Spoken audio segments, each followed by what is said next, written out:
البرتقان في الحلم أو البرتقان في المنام. البرتقان في الحلم من الأحلام الحميدة والجميلة، فإعطاء البرتقان في المنام بيدل على الإحسان وإخراج الصدقات، وإعطاء البرتقان في المنام للفقراء والمساكين فبيدل على إخراج والخروج من المحن. أما إعطاء برضو البرتقال للأطفال في المنام فبيدل على إن إحنا في هم أو في كرب هنخرج منه بإذن الله تعالى، وهتزول همومنا بإذن الله.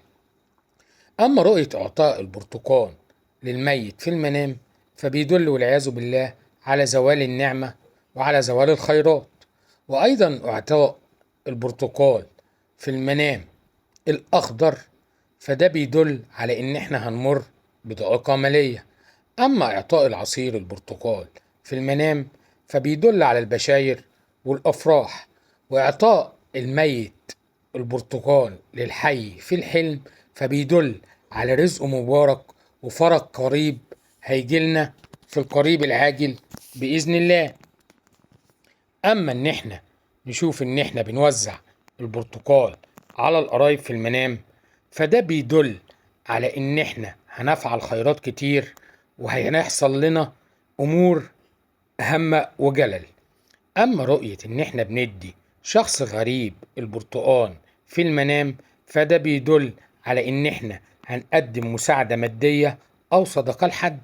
أما لو شفنا في المنام إن إحنا بنعطي للزوجة البرتقال فده بيدل على الاهتمام بيها، ودلالة أيضا على إن هنحسن في معاملتها وهنأدي لها حقوقها كاملة.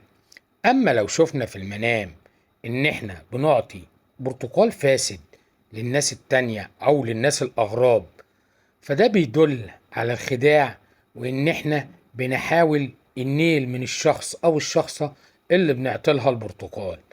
أما لو خدنا في البرتقال الحامض في المنام فده بيدل على البخل الشديد للشخص. أما لو شفنا شجرة البرتقال في المنام فده بيدل على السعادة وعلى المال، وشجرة برتقال الأخضر على العمر الطويل والمديد. ورؤية شجرة برتقال في المثمرة في المنام بيدل على الرزق الواسع والثروة الكبيرة اللي هتجيلنا بإذن الله تعالى. أما لو شفنا ثمر البرتقال بيقع من على الشجر على الأرض فده بيدل على إن إحنا والعياذ بالله هنخسر أموالنا. أما لو شفنا تساقط أوراق شجرة برتقال في الحلم فده بيدل على الفقر بعد الغنى. أما لو شفنا شجرة البرتقال بتتكسر في المنام فده بيدل على إن إحنا والعياذ بالله مصدر رزقنا هيتقطع. أما لو استندنا أو سندنا على شجرة البرتقال المثمرة في المنام فده بيدل على إن إحنا هنلجأ لشخص ذو مكانة ونفوذ عشان يحل لنا مشكلة. أما لو شفنا شجرة البرتقال أظهرت في الحلم فده بيدل على تحقيق الأماني والطموحات. أما لو شفنا في الحلم إن إحنا قاعدين تحت شجرة البرتقال فده بيدل على إن إحنا بنتبع السنن وبنمشي ورا العقيدة والشريعة بتاعتنا. ولو شفنا إن إحنا قاعدين فوق شجرة البرتقال فده بيدل على إن إحنا هننال حماية ربانية وهننجو من شيء إحنا خايفين منه.